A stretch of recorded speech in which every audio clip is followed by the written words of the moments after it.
Briefly, a few facts about fallout.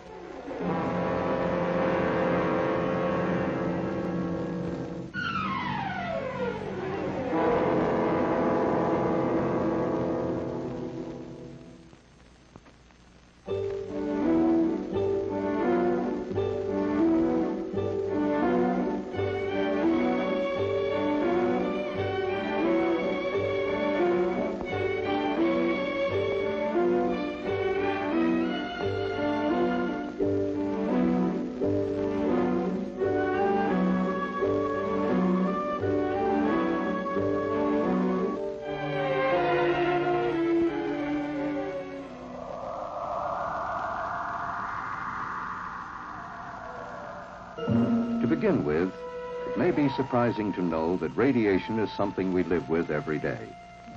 It has always been with us. Our own sun, like each of our millions of stars, is a raging nuclear furnace that shoots out showers of tiny particles along with invisible rays that we call radiation. In an average lifetime, a person might expect to accumulate about 10 Roentgens, not enough to affect his health. We don't worry about these small amounts of natural background radiation. But to safely handle larger amounts, we must keep our distance and shield ourselves.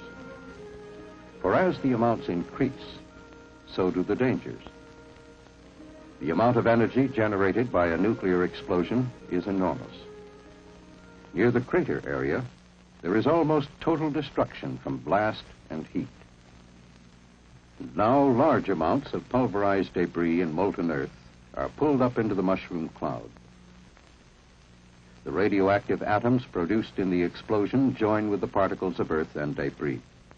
The mushroom-shaped cloud forms and climbs higher. It now contains billions of highly radioactive particles that we call fallout. The winds of the upper altitudes blow on the cloud, sending it in one or more directions. Some of the lighter particles may remain suspended in the atmosphere for days and travel thousands of miles before landing. But the heaviest particles drop to the ground within 24 hours. These are the most hazardous because they emit the largest amount of nuclear radiation. 100 miles from the explosion, they are about the size of table salt or fine sand. Within an hour, after a massive enemy attack, fallout would begin to be a serious problem in the vicinity of any nuclear ground burst. 7 hours later, the threatened areas cover more and more of the country as prevailing winds expand the fallout in downwind patterns. 24 hours, 48 hours, without shelter, millions would face death. Many people have difficulty understanding how silent, invisible rays, which cannot even be felt, could be so damaging. Our bodies are made up of millions of cells. They're the building blocks of our blood and tissues. When radiation penetrates the body, the cells are injured. Most of them can repair themselves if the total dose over a period of time is not too high. But if radiation continues, the cells will be destroyed beyond repair. We measure radiation in Roentgens. If people received more than 200 Roentgens within a few days, many would be sick, and some might require medical care. 300 Roentgens could cause severe radiation sickness, or possibly death. And as we go beyond 300, the danger increases rapidly.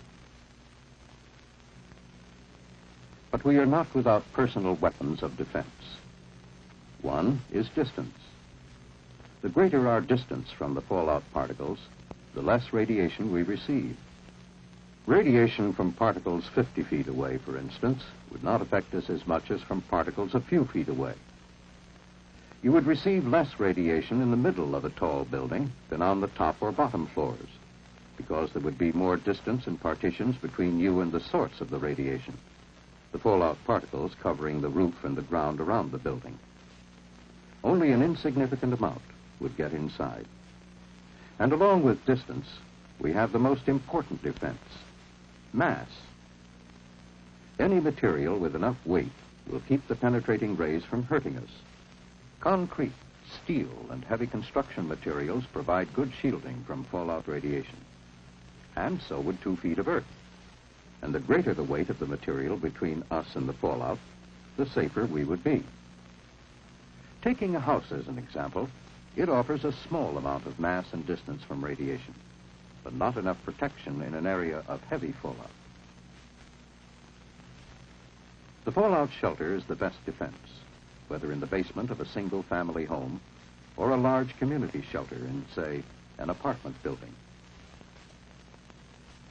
It offers the kind of protection from radiation you probably would need in case of nuclear attack. And along with mass and distance, we have a third invaluable ally, time. For deadly as radiation is, it has a fortunate weakness, a rapid rate of decay. Suppose a nuclear explosion takes place at 12 noon. By 1 o'clock, let's assume all the fallout is down. Then the total residual radiation would be at a high level.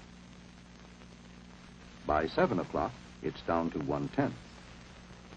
In 2 days, though still dangerous, it's only 1/100th. But in 2 weeks, it's only 1/1000th. So we would not have to take maximum precautions indefinitely. We need food and water to survive. But if fallout settles on your food, the food itself isn't harmed or made radioactive, since radiation only damages living tissue. You simply remove the fallout particles using everyday methods of food preparation, peeling, wiping, or washing. Fallout swallowed accidentally with food or in drinking water would do you no immediate harm. But for long-term safety, it's best to filter the fallout particles out. Actually, the hazard from contaminated food and water is very small compared with that from external gamma radiation. And hungry or thirsty people or animals should not be denied food and water because of possible contamination. If we remember these facts, if we act on them intelligently, we can increase our chances of surviving nuclear attack. And the key to survival is adequate shelter. That's why the federal government has a nationwide shelter program. The goal is adequate fallout shelter space for every man, woman, and child. And this goal can be reached. For with knowledge of radiation, we can face the facts about fallout and take action to protect ourselves against this hazard of the nuclear age.